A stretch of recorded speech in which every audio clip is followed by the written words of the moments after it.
Genesis, chapter 1. The first book of Moses, commonly called Genesis. In the beginning, God created the heavens and the earth. The earth was formless and empty. Darkness was on the surface of the deep, and God's Spirit was hovering over the surface of the waters. God said, "Let there be light," and there was light. God saw the light, and saw that it was good. God divided the light from the darkness.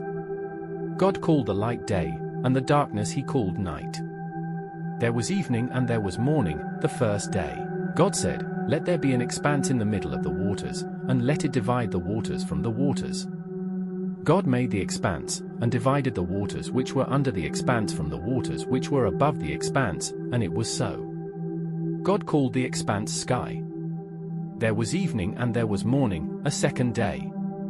God said, "Let the waters under the sky be gathered together to one place, and let the dry land appear," and it was so.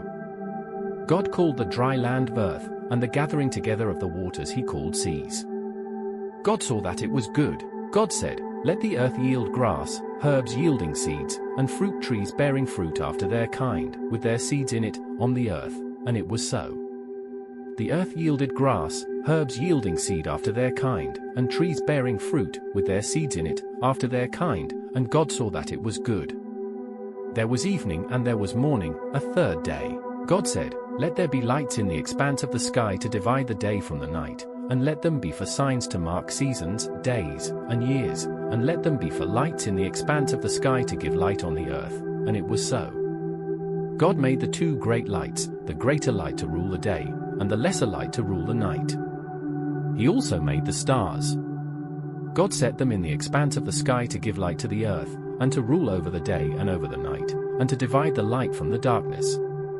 God saw that it was good. There was evening and there was morning, a fourth day. God said, "Let the waters abound with living creatures, and let birds fly above the earth in the open expanse of the sky." God created the large sea creatures and every living creature that moves, with which the waters swarmed, after their kind, and every winged bird after its kind. God saw that it was good. God blessed them, saying, "Be fruitful, and multiply, and fill the waters in the seas, and let birds multiply on the earth." There was evening and there was morning, a fifth day. God said, "Let the earth produce living creatures after their kind, livestock, creeping things, and animals of the earth after their kind," and it was so. God made the animals of the earth after their kind, and the livestock after their kind, and everything that creeps on the ground after its kind. God saw that it was good. God said, "Let's make man in our image, after our likeness.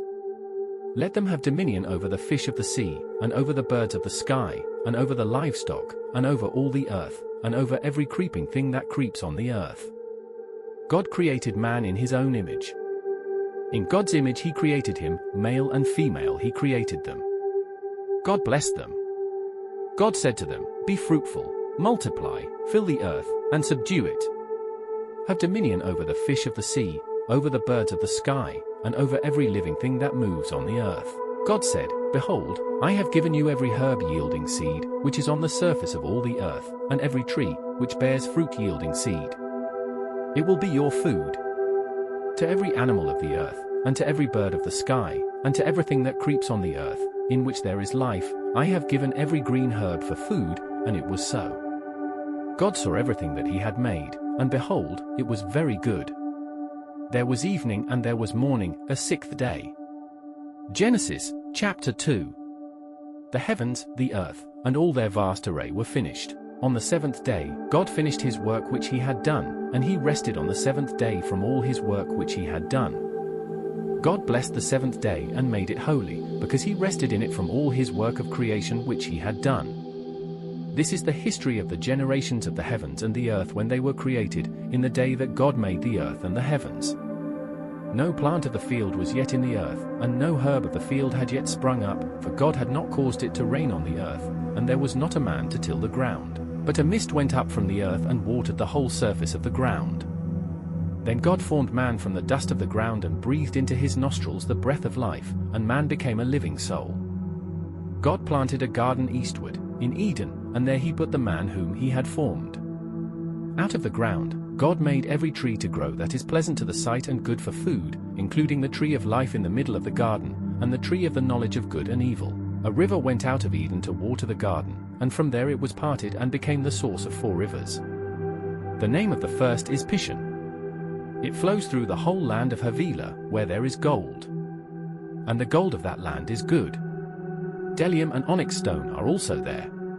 The name of the second river is Gihon. It flows through the whole land of Cush. The name of the third river is Hiddekel. It flows in front of Assyria. The fourth river is the Euphrates. God took the man and put him into the Garden of Eden to cultivate and keep it. God commanded the man, saying, "You may freely eat of every tree of the garden, but you shall not eat of the tree of the knowledge of good and evil, for in the day that you eat of it, you will surely die." Then God said, "It is not good for the man to be alone. I will make him a helper suitable for him."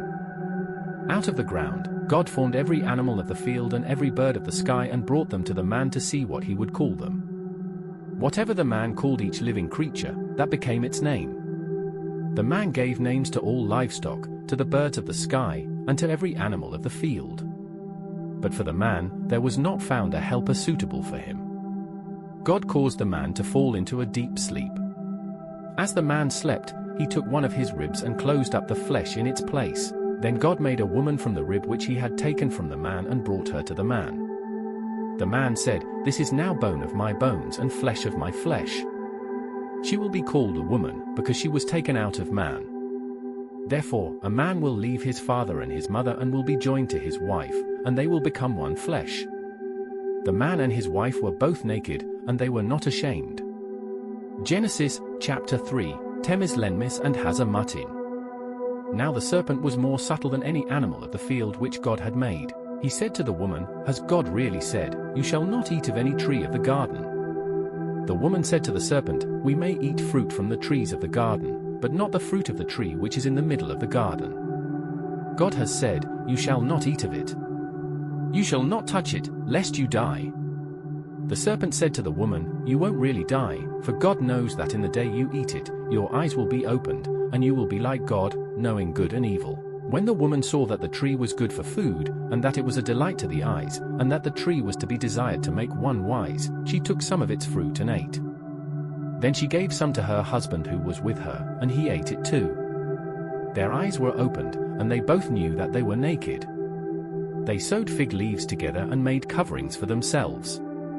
They heard God's voice walking in the garden in the cool of the day, and the man and his wife hid themselves from the presence of God among the trees of the garden. God called to the man and said, "Where are you?" The man said, "I heard your voice in the garden, and I was afraid, because I was naked. So I hid myself." God said, "Who told you that you were naked? Have you eaten from the tree that I commanded you not to eat from?"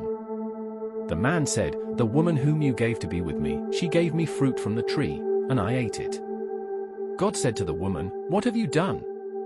The woman said, "The serpent deceived me, and I ate." God said to the serpent, "Because you have done this, you are cursed above all livestock and above every animal of the field. You shall go on your belly and eat dust all the days of your life. I will put hostility between you and the woman, and between your offspring and her offspring. He will bruise your head, and you will bruise his heel." To the woman he said, "I will greatly multiply your pain in childbirth. You will bear children in pain. Your desire will be for your husband, and he will rule over you." To Adam he said, "Because you have listened to your wife's voice, and have eaten from the tree about which I commanded you, saying, 'You shall not eat of it.' The ground is cursed for your sake. You will eat from it with much labor all the days of your life. It will yield thorns and thistles to you, and you will eat the herb of the field. You will eat bread by the sweat of your face until you return to the ground, for you were taken out of it. For you are dust, and you shall return to dust." The man called his wife Eve, because she would be the mother of all the living. God made garments of animal skins for Adam and for his wife, and clothed them.